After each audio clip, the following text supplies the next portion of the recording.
Hello guys, if you want to add cross-platform friends in Forza Horizon 6, here's what you need to do.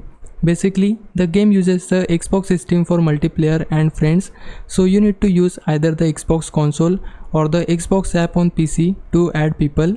Even if someone owns the game on Steam, they still have to sign in with an Xbox account.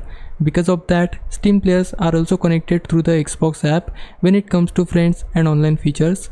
So if you want to add someone, just open the Xbox app on PC or use your Xbox console, then search for their Xbox username and send them a friend request from there.